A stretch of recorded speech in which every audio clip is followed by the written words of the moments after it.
So our admin guard is working, but we should also hide these links here if the user is not an admin. So here in the template for our navbar component, we're using the async pipe with this user observable that is defined in our auth service. With this, we can get the display name, but here we don't have access to the isAdmin property because that's a property of our app user objects, the objects we store in our database. So here we need to modify our code to get an actual app user object instead of a Firebase user. So let's go to auth service. This is our user observable. I'm going to define a property here. Get, we're going to call this app user $, which is an observable of app user. Now here I'm going to borrow some code that we wrote in our admin auth guard. So this is our admin auth guard. It can activate. We use the switch map operator to map a Firebase user object to an app user object. So I'm going to cut this here and paste it in this method. Now, we need to modify this. We can directly access the user observable. Also, let's import app user and inject this user service into this class. So here in the constructor, I'm going to add a new parameter, user service of type user service, like this. Now back to our guard, we should also move the switch map operator into our auth service. So I'm going to put it right here. And now all the compilation errors in this file are gone.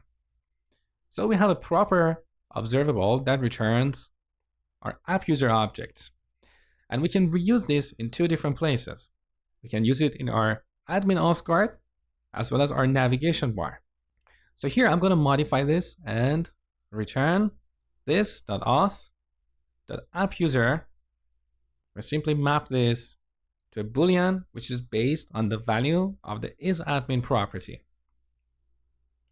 Also, back in our navbar component, here, instead of this user observable, you're going to get app user observable.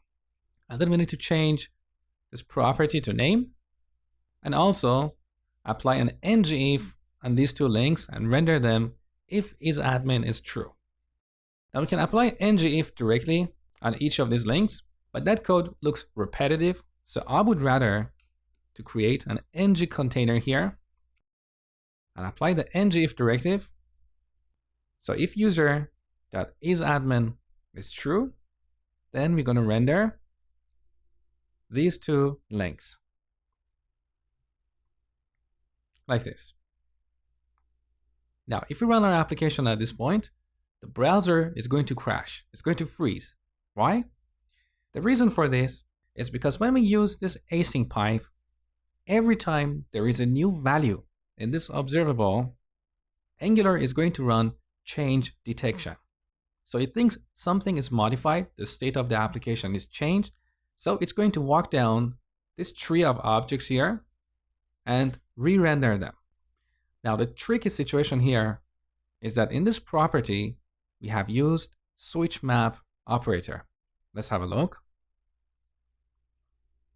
So we start from this user observable and then call switch map to map this observable to another observable. Now the problem here is that this new observable is going to emit another value. And this will cause Angular to run change detection on this template. So it's going to start again. It's going to evaluate all these expressions. It gets here.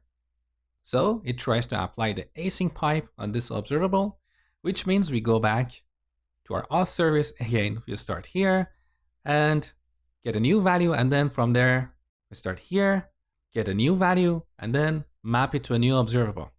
So we end up in some kind of infinite loop. This is something you need to be aware of when you use the switch map operator and map one observable to another, and then use that with the async pipe in a template. So to solve this problem, I'm going to change this implementation. And instead of using the async pipe here, I'm going to subscribe to this observable once in our component and pass that as an object to this template. This way, because we don't use the async pipe, change detection happens only once the first time this template is rendered. So here's the takeaway. When you use the async pipe marks this template for change detection every time there is a new value in this observable. And because here we're dealing with nested observables, this async pipe here causes an infinite loop. So let's go to our component. Here I'm going to define a field called app_user of type app_user. Then in the constructor, we subscribe to auth.app_user. We get an app_user object, and we use that to initialize this app_user field. Also, we no longer need to mark this as public because we're not going to pass this object to our template, so private. Now back in our template, I'm going to modify this ngIf and simply reference the app_user field in our component. And we should also change this user dot to app_user dot. So we have two references, one to the name and the other to admin. Okay? Now let's have one final look at our component. Do we need to unsubscribe here? In my opinion, no, because we have a single instance of this navbar component in the DOM. So this subscription is going to stay there for the lifetime of our application. And that's something we want anyway, because if the authentication status of the user changes, we want to re-render the navigation bar. So we want to keep this subscription. But because we're not going to have multiple instances of this component in the DOM, we're not going to have memory leaks. So in my opinion, we don't really need to unsubscribe here, but if you want to do it, by all means, go for it. So finally, let's test the application and finish this lecture. Actually, I realized I made a mistake earlier, so I forgot to initialize this field. So we set it to app_user. Now let's test the application. So I'm logged in, and because I'm an admin, you can see we've got these links here. Now, if I go to the database and change this to false, because we have that subscription in memory, those links are immediately removed. So this is a great feature if we have an untrusted user and we want to remove them from the admin role. As soon as we make a change in our database, their user interface is updated immediately. They don't have to refresh, they don't have to log out and log back in. So this is really, really helpful.